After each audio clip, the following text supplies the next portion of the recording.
Hola, buenos días a todos. Mi nombre es David Scors. Bienvenidos a la lección 9 del curso de cálculo tensorial desde cero. Y en esta lección vamos a hablar sobre el inverso de un tensor contravariante. Si os interesan todos estos temas y seguir los cursos que voy subiendo en mi canal, os invito a suscribiros pinchando aquí. Bien, ¿por qué he decidido hacer esta lección que va a ser relativamente corta? Y es debido a que muchos de vosotros pues me estáis haciendo muchas preguntas sobre tensores de manera reiterada y demandando querer saber cuanto más sobre los vectores, sobre el cálculo tensorial, sobre los tensores, qué son los tensores contravariantes. Y pues bueno, pues han surgido muchas dudas durante parte de las presentaciones que he estado dando, porque bueno, pues he introducido la notación covariante y muchas de las dudas que me estáis preguntando van en torno a la diferencia entre los tensores covariantes y contravariantes. Hay que tener en cuenta que estoy introduciendo conceptos cada vez más avanzados en cada una de las lecciones, poco a poco. Entonces, todavía no hemos definido los tensores covariantes como Dios manda. Sí que os he enseñado la aplicación de la notación tensorial y hemos bautizado, hemos renombrado las coordenadas con unas cosas que hemos llamado índices contravariantes. Si no sabéis de lo que estoy hablando, para poder entender estas lecciones, que son cortitas y hablamos sobre conceptos muy concretos, yo realmente os aconsejo haber visualizado las lecciones anteriores.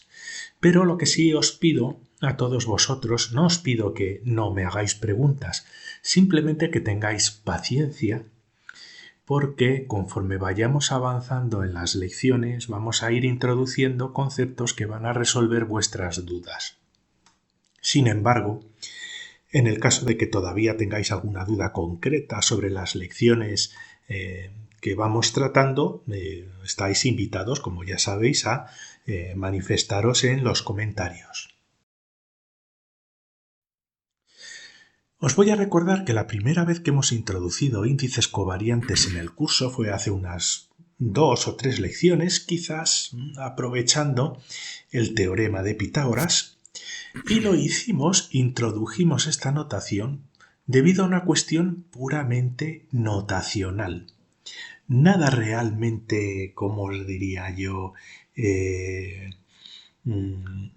fundamental o debido a razones filosóficas altísimas o no, simplemente una cuestión puramente notacional para expresar el teorema de Pitágoras de una manera compacta y de una manera simplificada y también de una manera atractiva y compatible con la notación tensorial. Os pongo aquí el triángulo rectángulo, todo esto lo hemos tratado con mucho detalle en lecciones anteriores. Os voy a dejar unos enlaces al curso en general al final de esta lección y también os voy a dejar enlaces a estas lecciones en particular en la descripción al vídeo. Pues bueno, tenemos aquí el triángulo rectángulo, ya sabéis el teorema de Pitágoras, es que en este caso s al cuadrado va a ser igual a x cuadrado más y cuadrado. Y por simplificar lo estoy haciendo en 2 dimensiones. Esta notación la podemos cambiar a la notación tensorial y ya sabéis que en la notación tensorial hemos rebautizado la coordenada x como x con un superíndice 1, no es un exponente, es un superíndice 1 que hemos bautizado contravariante, y la coordenada y la renombramos con una x, porque la x indica aquí una notación general de coordenadas, con un superíndice contravariante 2. Y utilizando además la notación simplificada tensorial de Einstein, quisimos representar el teorema de Pitágoras que con notación tensorial queda así de feo, un x con un superíndice 1 al cuadrado más un x con un superíndice 2 al cuadrado sería x cuadrado y cuadrado, pues queda realmente feo con todos estos superíndices. Pues lo que hicimos fue seguir una notación, unas reglas que introdujo Einstein, en las cuales pues lo que hemos hecho es separar ese x1 al cuadrado en dos componentes. Un x, pero esta vez con un subíndice 1 para emparejarlo con este x con un superíndice 1, de tal manera que esto sería equivalente a x, esto sería equivalente a x, y debido a esta asociación esto sería x al cuadrado. Y lo mismo haríamos con el y. Esto sería equivalente a y, esto sería equivalente a y, pero con este superíndice 2 aquí arriba y este subíndice 2 aquí abajo, y esto sería y por y al cuadrado. Pero al adoptar esta notación, fijaos que solo es una cuestión de notación, de reescribir la misma expresión algebraica con unas reglas de notación un poquito diferentes. Y esta notación nos permite simplificar el teorema de Pitágoras ahora de esta manera. Como s cuadrado es igual a x con un subíndice y latina multiplicando a x con un superíndice y latina.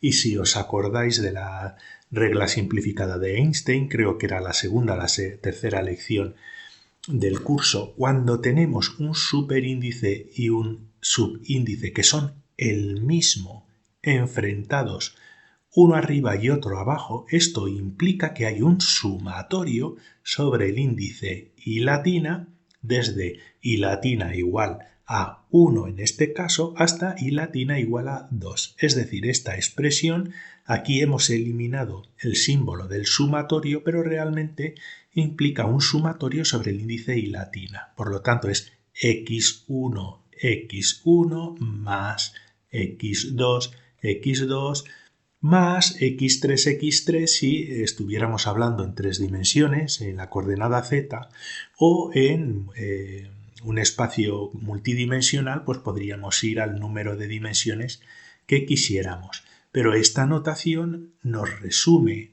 nos simplifica una notación algebraica simplificándola.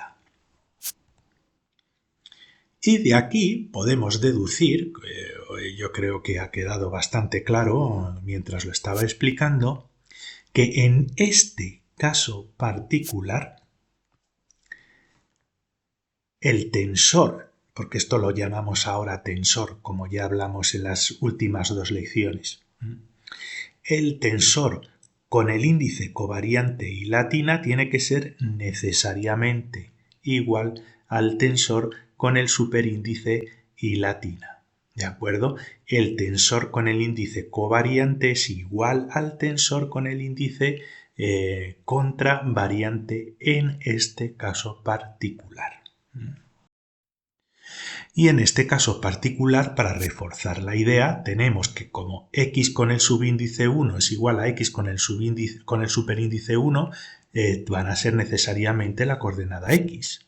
Lo mismo podemos hacer con la coordenada y, pero esta vez cambiando los índices a 2, y con la z cambiándolos a 3, porque solo de esta manera conseguiremos obtener el teorema de Pitágoras. Y si observamos estas igualdades, en este caso está claro, pero si tuviéramos que generalizar, y aquí estoy adelantando conceptos que voy a explicar en lecciones sucesivas, si generalizamos, lo que sí podemos decir es lo siguiente. Un tensor con índices covariantes va a ser igual a un tensor, el mismo tensor, con índices contravariantes, pero multiplicado con una función. ¿De acuerdo? Es decir, los tensores con índices covariantes y contravariantes son el mismo objeto, pero que están relacionados por una función que los transforman unos en otros. Y en nuestro ejemplo del teorema de Pitágoras, porque estamos trabajando en un espacio, sin curvatura, el valor de esta función es 1 y por eso los tensores, en este caso con índice covariante y contravariante, en el caso del teorema de Pitágoras en un espacio sin curvatura, f es igual a 1 y son equivalentes. Es importante remarcarlo porque cometí un error, una inexactitud en la lección 6, donde mi intención era explicar el origen de las nomenclaturas contravariantes y covariantes, porque se llaman contravariantes y covariantes, que lo podéis encontrar en la lección 6, donde propuse la siguiente: no es una igualdad, es una equivalencia. Simplemente por utilizar un ejemplo que yo pensaba que era sencillo de comprender únicamente para la terminología, no para nada más, nada profundo. Y entonces lo que dije fue planteé que podíamos considerar el inverso del tensor de coordenadas con el índice contravariante con un signo de equivalencia a, y aquí es donde me equivoqué, puse la misma nomenclatura X con un índice covariante. ¿De acuerdo? Y esto es una inexactitud, porque dio a entender a algunos de vosotros la siguiente igualdad: que un tensor covariante es igual al inverso de su versión contravariante. Esto es lo que di a entender en la lección 6 y no fue mi intención, porque esto indica que este tensor, esta t con el subíndice y esta t con el superíndice, son el mismo tensor, pero representados con índices covariantes y contravariantes. Y si os fijáis, en la lección 6 no puse un signo de igualdad, que eso es importante, pero quizás debería haber hecho otra cosa. Esto es erróneo, esto es totalmente erróneo, porque un tensor covariante no es el inverso de su versión contravariante. Debería haber sido más preciso en la notación y haber propuesto una notación de este estilo: que el inverso de X con el superíndice y latina es igual a otro nombre, un tensor general T, que puedo llamar así, lo puedo llamar como me dé la gana, pero evidentemente introduciendo el índice covariante, porque lo que sí que os dije es que un índice contravariante en el denominador actúa como si fuera un índice covariante, y por eso en esta igualdad tenemos que colocar la I latina como un índice covariante. Pero si os fijáis, lo que hemos hecho ha sido, como en informática, definir una función nueva. Si aquí hubiera puesto el X, habría incurrido en un error grave, porque implicaría que el vector, un tensor covariante, es igual al inverso de su mismo tensor contravariante. Si realmente fuera el inverso de uno contravariante, el teorema de Pitágoras, como ya os he comentado anteriormente, podríamos sustituir esta versión covariante por la propuesta errónea, 1 dividido el tensor con el índice contravariante, aquí y aquí. Como veis, esto se simplificaría con esto se simplificaría con esto, y nos daría que el teorema de Pitágoras en todas las condiciones nos da 2. Y ese no es el caso, evidentemente. Por lo tanto, un tensor contravariante no es igual a su covariante, no es igual a su versión contravariante, pero inversa. Y esto, yo sé que genera problemas, y es necesario que os veáis las lecciones, que os toméis notas y os pongáis sobre todo ejemplos muy sencillos, ejemplos que os sirvan para poder avanzar en las lecciones. Un tensor covariante y el mismo tensor contravariante son lo mismo, ¿de acuerdo? Es el mismo objeto, pero están representados de manera diferente. Por eso pongo una doble flecha, porque quiero decir con esto que un tensor covariante lo podemos transformar en uno contravariante y uno contravariante lo podemos transformar en uno covariante. Son lo mismo, pero están representados de forma diferente. Y este es un concepto muy importante, que es un objeto que se puede representar de forma diferente. En algunos casos, como en el teorema de Pitágoras, van a equivaler. En otros casos no va a ser lo mismo. Y esta relación que hay de transformación entre un tensor con índices covariantes y un tensor, el mismo tensor con índices contravariantes, está mediado por una función que actúa como un mapa, que coge una representación. Aquí cuando hablo muy lento es que el vocabulario es importante. Es un vocabulario que está basado en matemática de espacios. Tomamos un objeto que está representado de una manera en unas condiciones determinadas y lo transformamos con una función, con un mapa, en el mismo objeto pero representado de otra manera. Es una función que actúa de mapa. Aquellos de vosotros que hayáis estudiado álgebra lineal o tengáis nociones de cálculo tensorial ya sabéis a lo que me estoy refiriendo.